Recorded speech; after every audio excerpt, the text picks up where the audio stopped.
में चारधाम यात्रा पूरे शवाब पर है। यात्रियों की संख्या इस बार उत्तराखंड में नए रिकॉर्ड बना सकती है, लेकिन इन सबके बीच पर्यावरणीय मसलों को लेकर जागरूक लोगों की अपनी चिंताएं भी सामने आने लगी हैं। क्या है पूरा माजरा, आइए आपको दिखाते हैं और समझाते हैं अपनी इस स्पेशल रिपोर्ट में।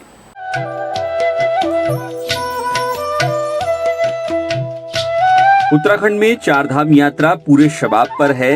यात्रियों की संख्या इस बार उत्तराखंड में नए रिकॉर्ड बना सकती है, लेकिन इस सब के बीच पर्यावरणीय मसलों को लेकर जागरूक लोगों की अपनी चिंताएं भी सामने आने लगी हैं। पर्यावरण के लिहाज से बेहद संवेदनशील उत्तराखंड में एकाएक कुछ समय के लिए मानव गतिविधियों का बेहद बढ़ जाना, लगभग 2,61,000 से अधिक लोगों ने दर्शन कर लिया।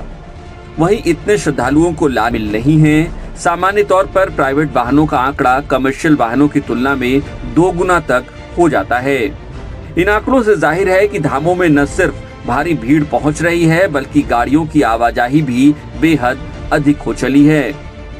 जानकार बताते हैं कि पर्यावरणीय लिहाज से देखें तो ये ठीक नहीं माना जा सकता।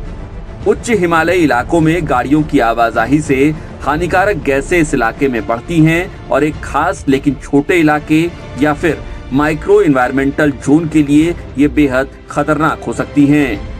अगर किसी फॉरेस्ट एरिया में या फिर उसके आसपास से यात्रा या फिर होती है या फिर व्हीकल गुजरते हैं तो ऑब्वियसली वो तो डिस्टरबेंस तो होता ही है। जो वहाँ के लोकल स्पीसीज़ होती है, चाहे वो ट्री हो गया, एनिमल स्पीसीज़ हो गया, फ्लोरा फौना जिसको हम बोलते हैं, वो अब जानवर अगर आपका कोई रूट है अगर उसके जाने का और वहाँ से टूरिस्ट लगातार जा रहे हैं तो ऑब्वियसली उसको डिस्टरबेंस क्रिएट होगा ही, ये तो होता ही है।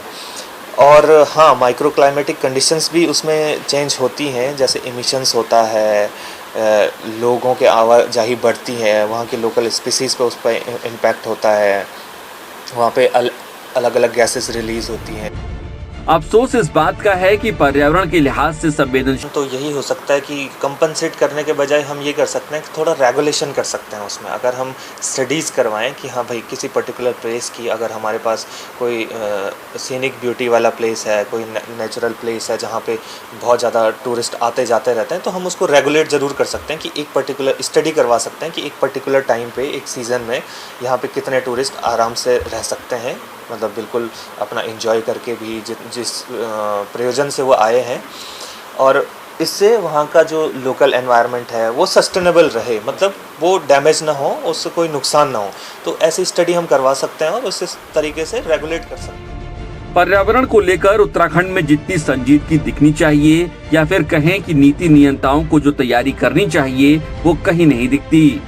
पूरा सिस्टम धामों में भीड़ बढ़ाने में लगा है, लेकिन इस भीड़ के दुष्परिणाम कम कैसे होंगे, फिलहाल इस पर चिंता भी शुरू नहीं हो पाई है। पर्यावरण की दृष्टि से उत्तराखंड बेहद महत्वपूर्ण है और बेहद संवेदनशील भी है।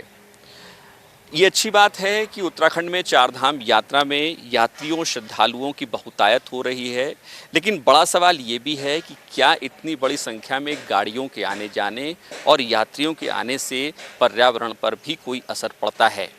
सवाल ये भी है कि क्या सरकार के पास इस पर्यावरणीय बदलाव को रोकने या कंपनसेट करने के लिए कोई योजना है भी या नहीं। जितनी चर्चा पर्यावरणीय मुद्दों को लेकर उत्तराखंड में होनी चाहिए, उसकी कमी दिखाई पड़ती है। कैमरा सहयोगी संदीप त्यागी के साथ आशीष तिवारी, रफ्तार मीडिया, देहरादून।